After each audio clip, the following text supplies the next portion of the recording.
மீண்டும் வணக்கம் மாணவர்களே.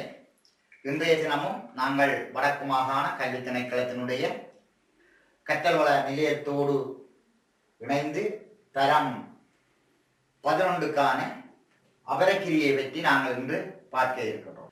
தொடர்ந்து நாங்கள் எங்களுடைய பாடத்துக்குள் பிரவேசிப்போம். ஆகவே பிள்ளைகள், இன்றைய தினம் நாங்கள் தரம் 11 வரக்கூடிய அபரக்கிரிகைகள் பற்றி நாங்கள் பார்க்க இருக்கிறோம். அந்த அடிப்படையிலே நீங்கள் தரம் 10 திருமணக்கிரியை பற்றி அறிந்திருப்பீர்கள். அதனுடைய தொடர்ச்சியும் வளர்ச்சியுமாக 11 இந்த அபரக்கிரியை உங்களுக்கு போடப்பட்டிருக்கிறது. ஆகவே நாங்கள் தரம் 1 தரம் 10 நீங்கள் சில விடயங்களை கற்றிருப்பீர்கள். இருந்தாலும் நாங்கள் கிரிகை என்றால் என்ன என்பது உங்களுக்கு முதல் தெரிய வேண்டும். ஆகவே கிரிகை என்றால் இன்மைக்கும் மறுமைக்கும் நன்மை வேண்டி மந்திரங்களோடு ஆற்றப்படுவது கிரிகை. ஆகவே பிள்ளைகள், நாங்கள் இந்த வாழ்க்கையிலும் எங்களுக்கு நன்மை வேண்டும், இறந்த பின்னரும் அந்த ஆன்மாக்களுக்கு நன்மை வேண்டும் என்பதற்காக ஆற்றப்படுவதுதான் இந்த கிரிகைகள். இந்த கிரிகையை நாங்கள் 2 வகையாக நாங்கள் வகைப்படுத்தலாம். ஒன்று பராரத்த கிரிகை, இதை நாங்கள் கோயில் கிரிகை என்றும் அழைக்கலாம். 2 ஆன்மார்த்த கிரிகை, இதை நாங்கள் வீட்டு கிரிகை என்று அழைக்கலாம். இந்த கோயில் கிரியைக்குள் 3 வகை இருக்கிறது. நித்திய கிரிகை, நைமித்திய கிரிகை, காமிய கிரிகை என்று 3 வகையான கிரிகைகள் இருக்கின்றன. அதே போன்று ஆன்மார்த்த கிரிகை அல்லது வீட்டு கிரியைக்குள் பூர்வ கிரிகை என்றும் அபரக்கிரிகை என்றும் 2 வகை இருக்கின்றது. இந்த பூர்வ கிரிகை என்றால் ஒரு தாயின் வயிற்றில் கரு உண்டாவதிலே இருந்து அது பிறந்து இறக்கும் வரையாக செய்யப்படுவதுதான் பிள்ளைகள் பூர்வ கிரியை. நாங்கள் பிறந்தவுடனே குறிப்பெழுதுகிறோம், காது குத்துகிறோம், முடி இறக்கிறோம், ஏடு தொடக்குகிறோம், பேர் சூட்டுகிறோம், பூப்புனித நீராட்டு விழா செய்கிறோம், திருமண சடங்கை செய்கின்றோம். இவையெல்லாம் இந்த பூர்வ கிரியைக்குள் உள்ளடக்கப்படும். அதே போன்றுதான் அபரக்கிரியை என்பது இறந்ததற்கு பின்னர் ஆற்றப்படுவதாகும். அதாவது ஒருவர் இறந்ததற்கு பின்னர் ஆற்றப்படுவது அபரக்கிரிகை. அபரம் என்றால் பிந்தியது என்பது பொருள். ஆகவே இந்த அபரக்கிரியைக்குள் மரணச்சடங்கு, அந்தியட்டி, திவசம், மாலயம், சிராரத்தம் போன்ற சடங்குகள் இந்த அபரக்கிரியைக்குள் வரும். ஆகவே நாங்கள் இந்த அபரக்கிரியை பற்றி அறிவதற்கு முதல் இந்த கிரிகை என்றால் என்ன, கிரியையினுடைய 2 வகை, அந்த 2 வகையிலே கோயில் கிரிகைகள் 3, வீட்டு கிரிகைகள் 2 என்பதை நீங்கள் அறிந்து கொள்ள வேண்டும். தொடர்ந்து நாங்கள் இந்த கிரிகைகளை நாங்கள் ஆற்றுகின்ற போது அந்த கிரிகைகள் சடங்குகளாக நாங்கள் பாரம்பரியமாக அந்த கிரிகைகளை சடங்குகள் என்றும் நாங்கள் அழைப்பது மரபு. ஆகவே இந்த கிரிகைகள் சடங்குகளை நாங்கள் ஆற்றுவதனால் எங்களுக்கு என்ன நன்மை கிட்டுகிறது அல்லது என்ன பலன் எங்களுக்கு ஏற்படுகின்றது என்பதை பிள்ளைகள் நாங்கள் உணர்ந்து கொள்ள வேண்டும். எங்களுடைய வாழ்க்கையிலே நாங்கள் செய்கின்ற ஒவ்வொரு செயல்களும் இந்த கிரிகைகள் சடங்குகள் என்று சொல்லப்படுகின்ற இந்த விடயங்கள் எங்களுக்கு என்னத்தை தருகின்றது என்பதை நீங்கள் உணர்ந்து கொள்ள வேண்டும். அது ஏதோ ஒரு நல்ல விஷயத்தை எங்களுக்கு தருவதால் தான் அன்று தொடக்கம் இன்று வரை நாங்கள் இவற்றையெல்லாம் பின்பற்றி கொண்டு வருகிறோம். அந்த அடிப்படையிலே தான் இந்த சடங்குகள் எங்களுக்கு என்னத்தை தருகிறது, என்ன நன்மையை தருகிறது என்று நீங்கள் பார்ப்பீர்களாக இருந்தால், ஒரு இனத்தினுடைய பண்பாட்டினை பிரதிபலிப்பது சடங்குகளாகும். இப்ப நாங்கள் பல்வேறுபட்ட இனங்கள் இருக்கிறோம். எங்களுடைய ஈழத் திருநாட்டிலே நாங்கள் சிங்கள இனத்தவர்கள் இருக்கிறார்கள், தமிழ் இனத்தவர்கள் இருக்கிறார்கள், முஸ்லீம் இனத்தவர்கள் இருக்கிறார்கள், கிறிஸ்தவ இனத்தவர்களை இருத்தவர்கள் இருக்கிறார்கள். இப்படிப்பட்ட பல்வேறுபட்ட இனத்தவர்கள் நாங்கள் இருக்கிறோம். ஆகவே இந்த இனத்தவர்களுக்குரிய சடங்குகளை, அந்த இனத்தினுடைய அடையாளங்களை நாங்கள் பின்பற்றுவதற்கு இந்த சடங்குகள் எங்களுக்கு பெரிதும் உதவுகின்றது பிள்ளைகள். அதே போன்றுதான் ஒரு இனத்தினுடைய அந்த மரபுகளையும் பண்பாடுகளையும் பேணி பாதுகாப்பதற்கு அது உதவுகிறது. இப்போ நாங்கள் இருக்கிறோம் பிள்ளைகள், எங்களுடைய மூதாதையர், எங்களுடைய தாய் தந்தையர் செய்த சடங்கு கிரிகைகளை இப்போது நாங்கள் ஆற்றுகிறோம். அதே போன்றுதான் நாங்கள் ஆற்றுகின்ற இந்த சடங்கு கிரிகைகளை இனி நீங்கள் அடுத்த தலைமுறையிலே இருந்து அவற்றை நீங்கள் ஆற்றப் போகிறீர்கள். ஆகவே ஒரு இனத்தினுடைய மரபுகளையும் பண்பாடுகளையும் பேணி பாதுகாப்பதற்கு எங்களுடைய இந்த சடங்குகள் எங்களுக்கு பெரிதும் உதவுகின்றன. அப்போதுதான் இந்த பரம்பரையாக அங்கே கடத்தப்படுகின்ற போது இந்த சடங்குகள் சிறப்பு பெறுவதை நாங்கள் பார்க்கிறோம். அது மட்டுமல்ல, ஒரு வாழ்க்கையினுடைய இன்ப துன்பங்களை பகிர்ந்து கொள்வதற்கு இந்த சடங்குகள் பெரிதும் உதவுகின்றன. எங்களுடைய மனித வாழ்க்கையிலே, எங்களுடைய பாரம்பரியத்திலே, ஒரு குடும்பத்திலே இன்பமும் நடக்கின்றது, துன்பமும் நடக்கின்றது. இப்போது திருமணச் சடங்கு ஒரு குடும்பத்திலே இடம்பெறுமாக இருந்தால், அந்த திருமணச் சடங்கில் உற்றார் உறவினர்கள் நண்பர்கள் எல்லாம் சேர்ந்து நின்று அந்த சடங்கினை ஆற்றுகின்ற போது அங்கே மனமகிழ்ச்சி குதூகலம் ஏற்படுகின்றது. ஆகவே அங்கே எங்களுக்கு அந்த சடங்கு ஒரு இன்பத்தை தருகிறது.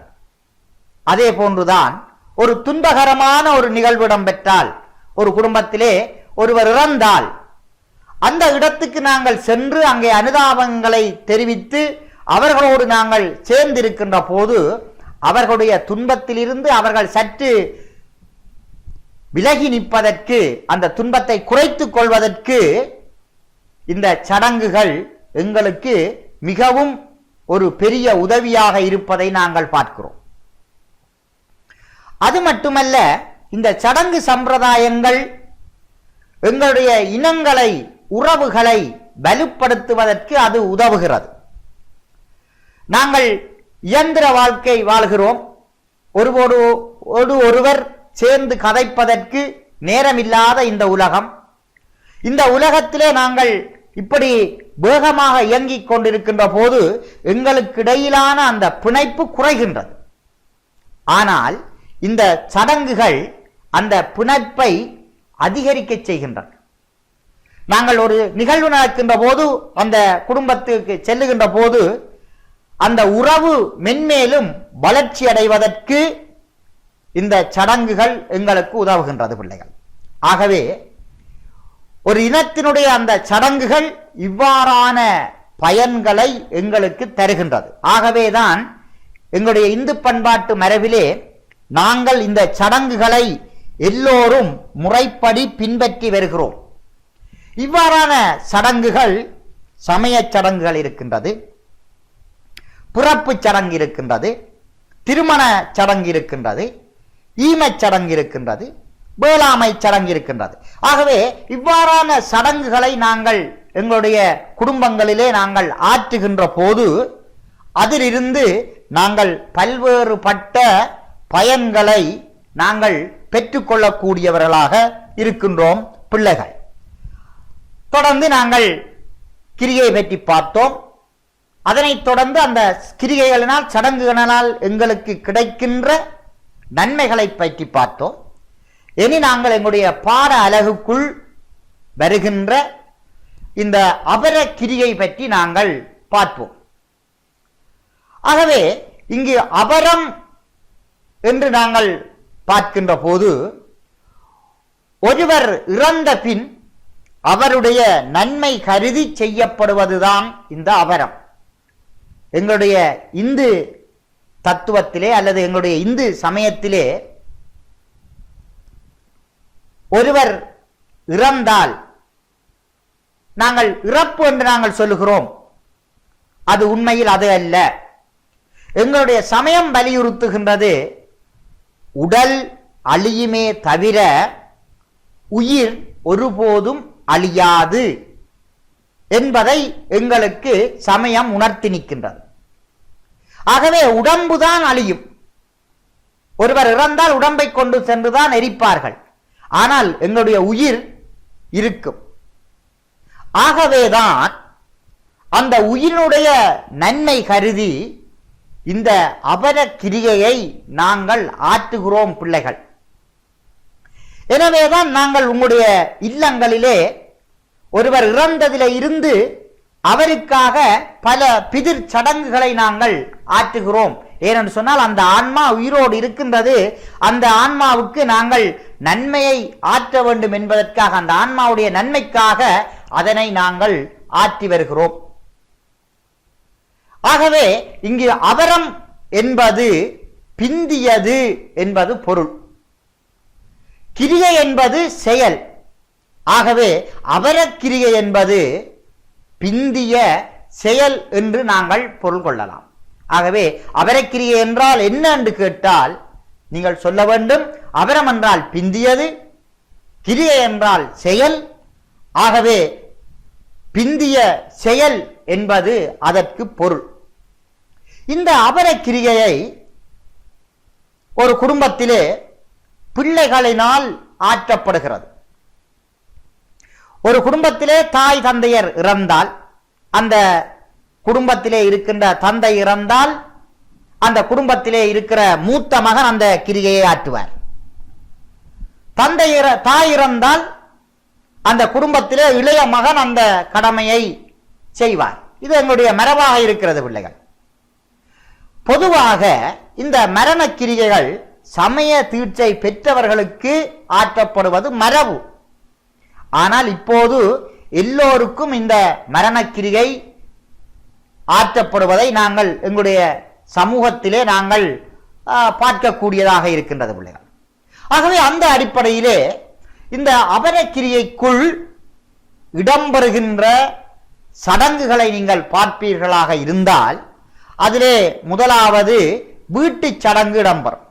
அதாவது ஒருவர் இறந்தவுடன் அந்த இறந்தவருடைய உடலை சுத்தம் செய்து அலங்கரித்து தலையை தெற்கு பக்கம் வைத்து தலையிலே தலைமாட்டிலே குத்து விளக்கு ஏற்றி வெள்ளை கட்டி உற்றார் உறவினர்கள் சேர்ந்திருந்து அந்த துன்பத்தை வெளிப்படுத்துவார்கள், அழுவார்கள். ஒருவர் இறந்தால் இவ்வளவு சம்பவமும் வீட்டிலே முதலிலே இடம்பெறுவதை நீங்கள் கவனிக்கலாம். ஒருவர் இறந்தால் அவரை சுத்தம் செய்து ஆடை அணிவித்து தலையை தெற்குப்புறமாக வைத்து தலைமாட்டிலே குத்து விளக்கு ஏற்றி உறவினர்கள் சேர்ந்திருந்து அழுவதை நீங்கள் காணலாம். அதே போன்று அந்த இறந்ததற்கு பின்னர் அந்த உடலை கொண்டே தகனம் செய்யப்படும். அதைத்தான் நாங்கள் சுடலை சடங்கு என்று அங்கே அழைக்கிறோம். அதற்கு பாடை கட்டி மேளமடித்து 6 பொரியரிசி வீசி அங்கே சுடலைக்கு கொண்டு போகின்ற அந்த நிகழ்வைத்தான் சுடலை சடங்கு என்கின்றோம். அதே போன்று அந்தியட்டி, ஒருவர் இறந்து 30வது நாள் அந்த அந்தியட்டி இடம்பெறுவதை நாங்கள் பார்க்கிறோம். வீட்டு கிருத்தியம் என்று நாங்கள் சொல்வோம். அந்த 30ஆம் நாள் நாங்கள் புனிதமாக கருதி அந்த கிரியை ஆற்றி 31ஆம் நாள் வீட்டிலே உணவுகள் சமைத்து அந்த கிரிகைகளை நாங்கள் ஆற்றுவதை நாங்கள் பார்க்கிறோம். அதை நாங்கள் பின்னுக்கு விளக்கமாக பார்ப்போம். அதே போன்றுதான் இப்படியான இந்த கிரிகைகளை நாங்கள் சிரத்தையோடு செய்வதனால் அதற்கு பெயர் சிராரத்தம் என்று நாங்கள் அதனை அழைக்கலாம். இவ்வாறாக இறந்தவருக்கு மாசியம் செய்யப்படும், திவசம் செய்யப்படும் ஒரு வருஷத்துக்கு ஒரு கால். அதனைத் தொடர்ந்து மகாலயம் என்று சொல்லப்படுகின்ற புரட்டாதி மாதத்திலே அந்த அவுமாசை 15 நாட்களிலே ஏதாவது ஒரு நாளிலே நாங்கள் அந்த நிகழ்வை செய்வது மரபு. ஆகவே இவ்வாறான விடயங்களை நாங்கள் பின்னுக்கு விளக்கமாக பார்க்கலாம் பிள்ளைகள். ஆகவே அந்த அடிப்படையிலே ஒருவர் இறந்தவருடைய ஆன்மா பாவங்களில் இருந்து நீங்கி உயர்நிலை அடையும் என்ற நம்பிக்கையிலே இந்த அபரக்கிரியை ஆற்றப்படுகிறது. இதை நாங்கள் இதிகாசங்கள், புராணங்கள், சிவாகமங்கள் போன்றவற்றிலே இந்த அபரக்கிரியை பற்றிய கருத்துக்களை நாங்கள் அறிந்து கொள்ளக்கூடியதாக இருக்கும். ஆகவே அந்த அடிப்படையிலே நாங்கள் முதலிலே ஒருவர் இறந்தால் அங்கே வீட்டிலே ஆற்றப்படுகின்ற வீட்டு சடங்கு பற்றி நாங்கள் பார்க்கின்ற போது, அந்த ஒருவர் இறந்தவுடன் அவருடைய அந்த பூத உடலை சுத்தம் செய்து தெற்கே தலை வைத்து தலைமாட்டில் குத்துவிளக்கு ஏற்றி உறவினர்கள் சூழ இருந்து அழுகின்ற ஒரு நிகழ்வு முதலிலே இடம்பெறும். இதை நான் சொல்ல தேவையில்லை. ஒவ்வொரு இல்லங்களிலே இவ்வாறான சம்பவங்கள் இடம்பெற்றிருக்கின்றது பிள்ளைகள். நீங்கள் நேரிலே அதை பார்த்திருப்பீர்கள். அதே போன்றுதான் அந்த இறந்தவருடைய உடலை நாங்கள் தகனம் செய்வதற்கு முன்னோடியாக வீட்டிலே மரண கிரிகை ஆற்றுவது வழமை. அந்த அடிப்படையில் அந்த இல்லத்திலே வீட்டு முற்றத்திலே கிரிகைக்குரிய மண்டபம் அமைத்தல். உங்களுக்கு தெரியும், மெழுகி 4 பக்கமும் கம்பம் வைத்து வெள்ளை கட்டி தோரணம் கட்டி நாங்கள் அந்த முற்றத்திலே அழகிட்டு கொள்வதை நாங்கள் பார்க்கலாம். அதற்கு பிறகு அங்கே பேரிகை அடித்தல் நிகழ்வு இடம்பெறும். மேளம், பறை மூலத்தை நாங்கள் அடிப்பது வழமை. இது சிவசக்தி பாவனையிலே இவர் சிவனத்தோடு கலக்க வேண்டும் என்பதற்காக அந்த பேரிகை அடிப்பதை நாங்கள் மரபாக வைத்திருக்கிறோம். அதே போன்று நாங்கள் வீட்டு முற்றத்திலே மெழுகி அலங்கரிக்கப்பட்ட அந்த இடத்திலே கிரிகைகளை ஆற்றுவதற்காக சைவ குருக்களை அழைத்து வந்து அங்கே வர்ணகும்ப பூசைகள் இடம்பெற்று அக்கினி பூசைகளை மேற்கொள்வது மரபு. அங்கே நீங்கள் பார்த்தீர்கள் என்றால் 9 திசைகளிலுமே கும்பங்கள் வைக்கப்பட்டு அந்த சைவ குருக்கள் கிரிகைகளை ஆற்றி அக்கினி வளர்த்து அங்கே கிரிகைகள் இடம்பெறுவதை நாங்கள் பார்க்கலாம்.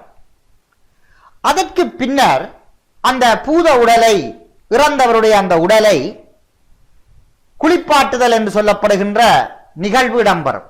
வீட்டுக்கு ஒரு பக்கத்திலே எடுத்து சென்று அவரை குளிப்பாட்டி ஆடை மாலைகள் போட்டு அலங்கரித்து கொண்டு வருவார்கள். கொண்டு வந்து முற்றத்திலே அந்த கிரிகை இடம்பெறுகின்ற இடத்திலே வைப்பார்கள். அந்த நேரத்திலே தான் திருப்பொன் சுண்ணம் இடித்தல் அங்கே இடம்பெறும். தந்தை இறந்தால் மூத்த மகனும், தாய் இறந்தால் இளைய மகனும் அந்த கிரிகையை ஆற்றுவது மரபு. இந்த இடத்திலே மாணிக்கவாசகருடைய திருப்பொற்சுண்ண பாடல் பாடி அந்த திருப்புச்சுண்ணத்தை இடித்து அதிலே மஞ்சள், அருகு, பச்சை அரிசி போன்றவற்றை போட்டு இடித்து அதனை எடுத்து அந்த இறந்தவருடைய கண்களிலே வைப்பார்கள். திருப்பன் சுண்ணம் இடித்தல். அப்போது மாணிக்கவாசகர் அருளிய அந்த திருப்பொற்சுண்ண பாடல் பாடப்படுவதையும் நாங்கள் பார்க்கிறோம். அதற்கு பின்னர் உறவினர்கள் தீப்பந்தம் பிடிக்கின்ற நிகழ்வு இடம்பெறும். எல்லோரும் அந்த பூத உடலை சுற்றி தீப்பந்தம் பிடித்திருப்பார்கள். சம நேரத்திலே திருமுறை ஓதப்படும். அங்கே பாட்டுக்காரன் என்று சொல்லப்படுகின்றவர் வருகை தந்திருப்பார், அல்லது உறவினர்கள் பல பஞ்சபுராணத்தை ஓதுவார்கள், பட்டினத்தாருடைய பாடல்களை பாடுவார்கள். இந்த வாழ்க்கையினுடைய நிலை இல்லாமை பற்றிய அந்த பாடல்களை பாடுகின்ற போது மனமெல்லாம் உருகுவதும், மாணிக்கவாசருடைய திருவாசகத்தை பாடுகின்ற போது மனமெல்லாம் உருகுவதும் ஒரு சம்பவமாக, நிகழ்வாக அங்கே இருப்பதை நீங்கள் காணலாம். அதனைத் தொடர்ந்து அந்த பூத உடலுக்கு வாய்க்கரிசி போடுவார்கள்.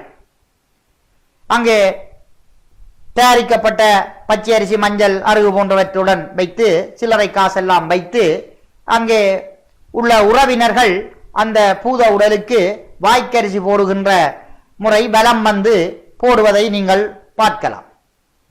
அதற்கு உற்றாரோரவர்கள் மாலை அணிவித்து அழுது பெரிய துன்பத்தோடு அந்த நிகழ்வு இடம்பெறுவதை நாங்கள் காணக்கூடியதாக இருக்கும்.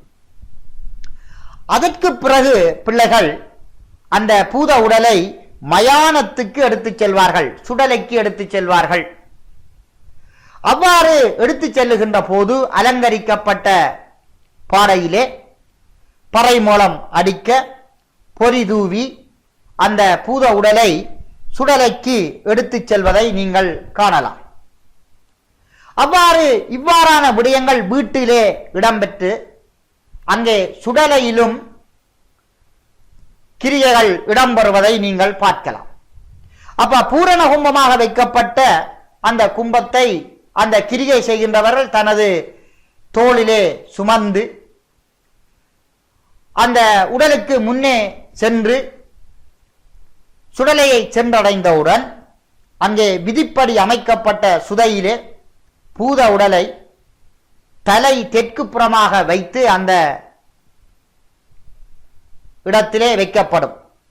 கட்டை அடிக்கப்பட்டு விறகுகள் அடுக்கப்பட்டு அந்த விறகிலே அந்த உடலை வைக்கப்படும். அதற்கு பின்னர் அந்த காவி கொண்டு வந்த அந்த கடமை செய்கின்றவர் கொண்டு வந்த அந்த கும்பத்தினை இடப்புறமாக 3 தடவைகள் சுற்றி வருவார்கள். சுற்றி வருகின்ற போது அந்த கும்பத்திலே அந்த ஓட்டை துவாரமிடப்பட்டு அந்த தண்ணியை பூத உடலுக்கு தெளித்து 3 தரம் சுற்றி வந்து தலைமாட்டிலே அந்த பூரண கும்பத்தை போட்டு உடைப்பார்கள்.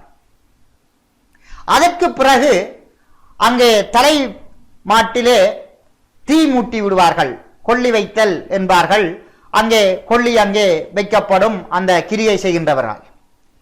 அதற்கு பிறகு அந்த கிரியை செய்தவர் சுற்றி வந்து அந்த பூத உடலிலே தான் கிரியை செய்கின்ற போது அணிவித்த அந்த பூநூலையும் பவித்திரத்தினையும் கலட்டி வைத்து அந்த உடல் கால் மாட்டிலே விழுந்து வணங்கி திரும்பி பார்க்காமல் ஒரு சுத்தமான நீர்நிலைக்கு சென்று அவர் நீராடுவார். அதற்கு பிறகு அவர் அங்கே வீட்டுக்கு சென்றவுடன் அங்கே வீட்டு வாசலிலே மஞ்சள் தண்ணி பாத்திரத்திலே வைத்திருப்பார்கள். சில கிராமப்புறங்களிலே உலக்கை என்று சொல்லப்படுகின்ற ஒன்றை வைத்து அவர் அந்த மஞ்சள் தண்ணீரை வேப்பமிலையினால் தெளித்து அந்த உலக்கையை கடந்து அவர் வீட்டுக்குள் செல்வது மரபாக இருக்கிறது. அதற்கு பின்னர் அங்கே விளக்கு ஏற்றி அன்னம் இளநீர் வைத்து அந்த இறந்தவருடைய நினைவாக அதனை அவர்கள் செய்து கொள்வார்கள். அதற்கு பிறகு 3ஆம் நாள் அல்லது 5ஆம் நாள் தகரம் செய்யப்பட்ட உடலிலே சாம்பல் எடுப்பது என்று சொல்வார்கள்.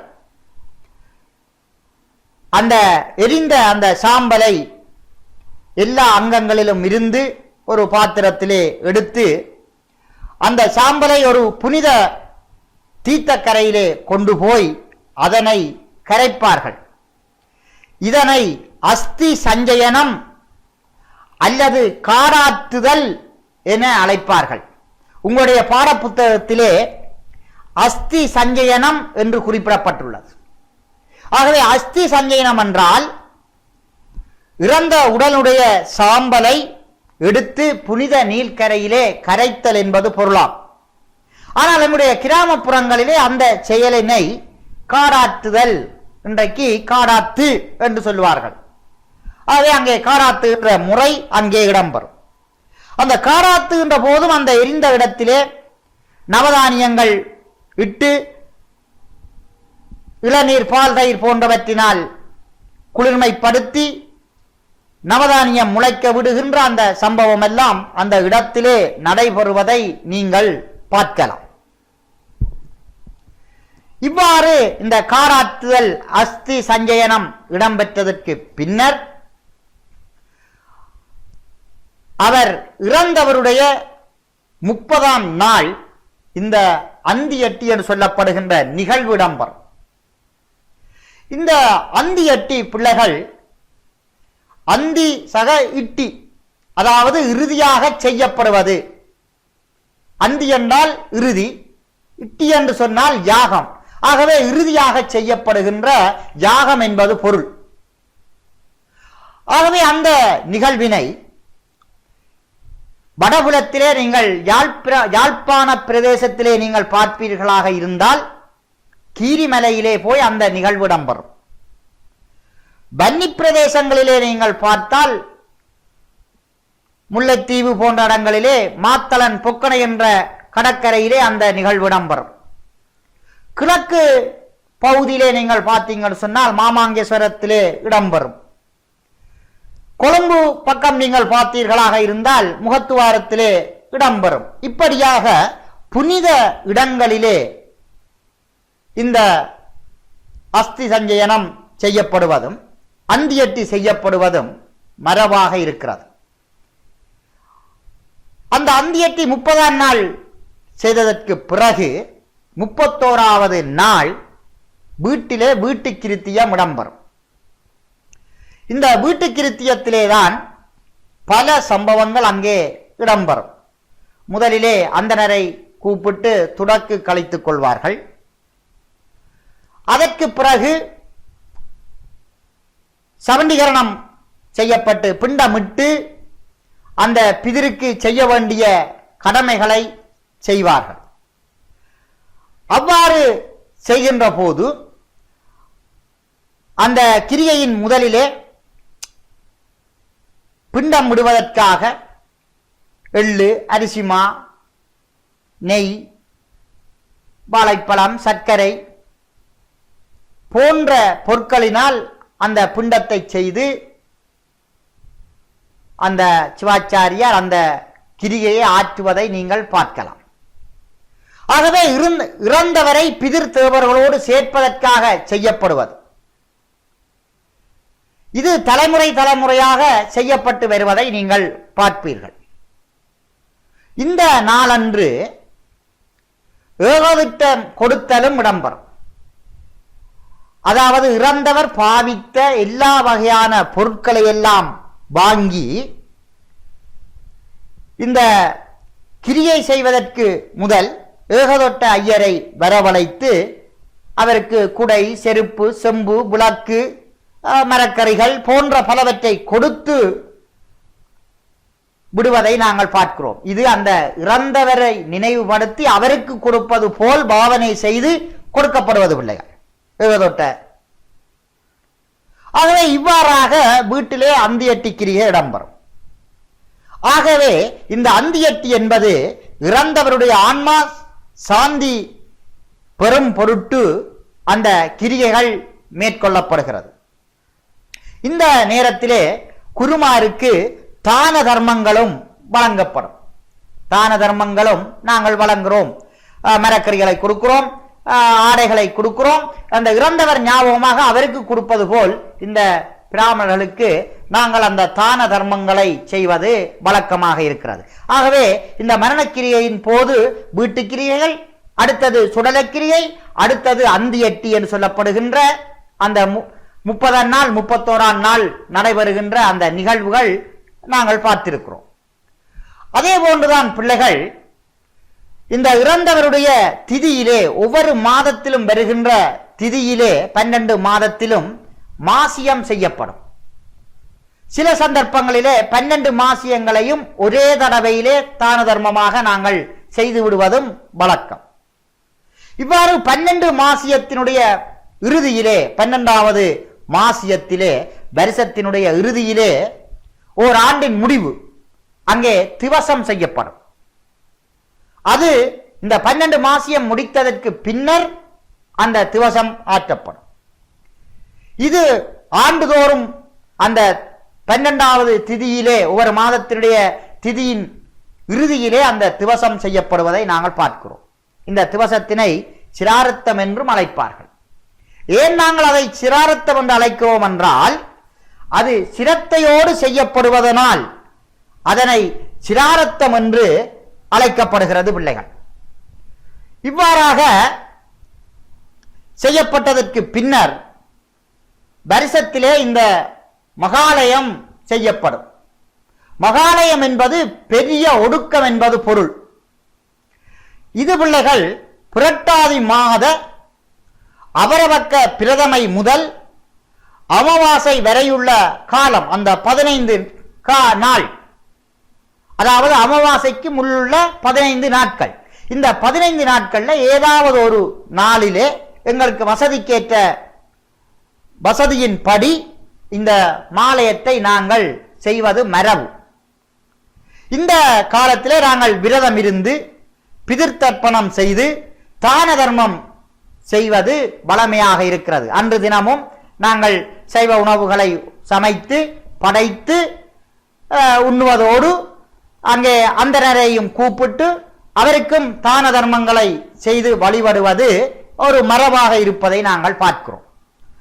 இவ்வாறாக இந்த பிதர்கள் நற்கதி அடைய வேண்டும் என்பதற்காக இவ்வாறான விடயங்களை நாங்கள் ஆற்றி வருவது மரபாக இருக்கிறது பிள்ளைகள்.